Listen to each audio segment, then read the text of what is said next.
Hai, gimana kabar semuanya? Semoga sehat selalu dan dimudahkan segala urusannya ya, amin.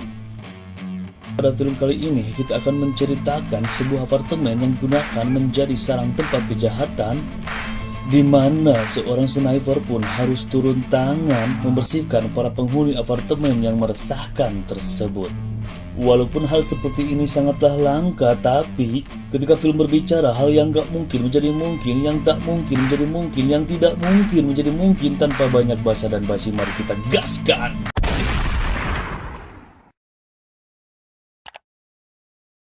Film diawali dengan memperlihatkan seorang pemuda sedang berlari dan lari, tampak di belakangnya ada dua orang yang mengejarnya. Sampailah di sebuah apartemen dengan nafas ngos-ngosan, pemuda itu berniat meminta pertolongan kepada para penghuni apartemen tersebut. Namun dengan haram jadahnya, para penghuni apartemen tak satupun yang sudi menolong anak muda tersebut. Bahkan dengan sengaja mereka menutup rapat-rapat, mengunci pintunya dan mematikan lampu kamarnya. Sikap tak terpuji dari para penghuni apartemen tersebut mengakibatkan si pemuda itu tertangkap, yang tanpa lama kedua orang yang mengejarnya langsung menghajarnya habis-habisan. Teriakan minta tolong dan suara kesakitan dari pemuda itu tak ada gunanya. Tak seorang pun dari para penghuni apartemen yang sudi menolongnya. Sampai akhirnya ada seorang cewek bernama Becky keluar dari kamarnya untuk menolong pemuda itu. Dengan skill bertarung seadanya, Becky mencoba menolong. Kedua orang itu terlalu kuat untuk Becky dan dia pun tumbang terkapar pingsan. Di sini selanjutnya datanglah pihak kepolisian dari para detektif yang mengusut kejadian semalam, di mana pemuda malang itu ditemukan tewas dengan luka mengenaskan. Seorang detektif yang bernama Devlin mulai menginterogasi para penghuni apartemen tersebut. Alih-alih mendapatkan informasi, para penghuni apartemen itu memilih bungkam diam, seakan tak peduli dengan tragedi yang terjadi semalam. Becky yang sempat berjibaku dengan para pelaku pun hanya mengatakan tidak tahu karena para pelaku menggunakan topeng. Detektif Devlin pun merasa kesal para penghuni apartemen yang tidak kooperatif, tidak ada satupun yang peduli. Detektif Devlin semakin sulit untuk menangkap para pelaku. Devlin pun pulang dengan teramat kesal pada semua penghuni apartemen. 3 bulan berlalu, kasus itu masih menemui jalan buntu. Datanglah aparat setempat memerintahkan untuk mengosongkan apartemen tersebut karena dianggap dijadikan tempat sarang para penjahat. Para penghuni bersikeras tidak mau pindah, bahkan sama sekali mereka tidak peduli akan himbauan dari para aparat. Di scene selanjutnya, wifi, internet, dan sambungan telepon pun mengalami gangguan. Kejadian yang tak biasa itu membuat aneh para penghuni apartemen, sampai dikala Becky sedang asik mengobrol dengan kekasihnya,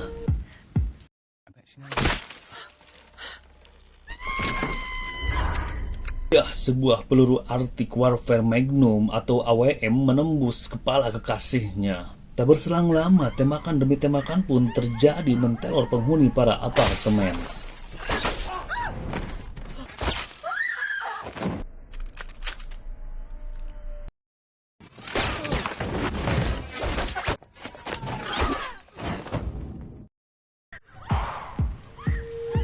Sampai akhirnya mereka berkumpul di lorong gedung dan menyadari ada pembunuh penembak jitu yang sedang mengintai nyawa mereka.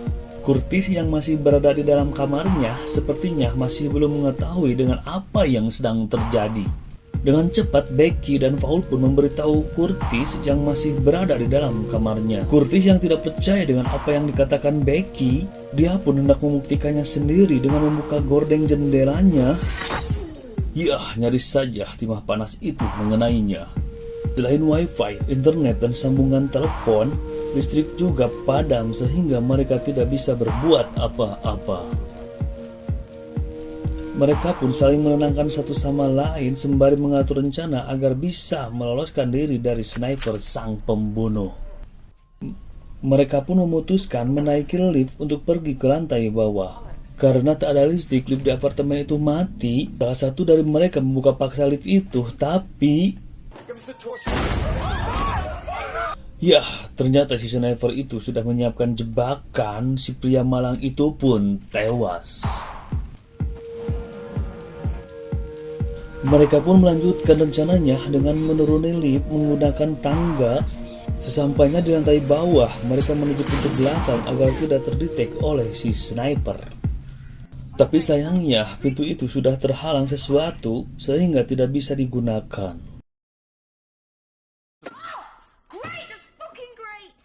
Merasa sia-sia tak bisa banyak dilakukan di lantai bawah, akhirnya mereka memutuskan kembali lagi ke lantai atas.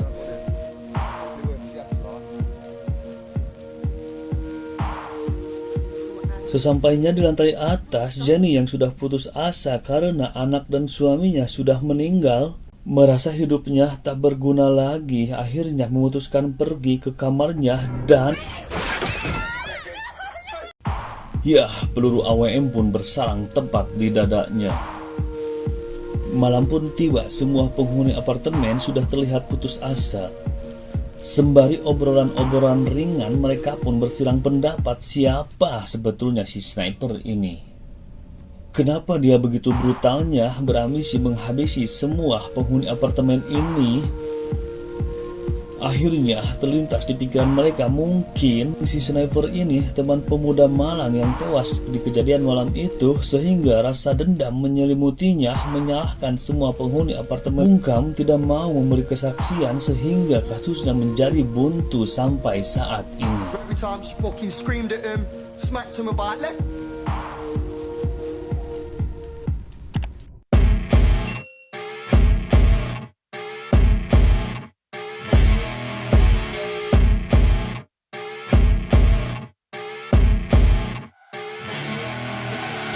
I see her rolling up, Uber black Cadillac, high heel boots and a sexy body full of tats. Baby's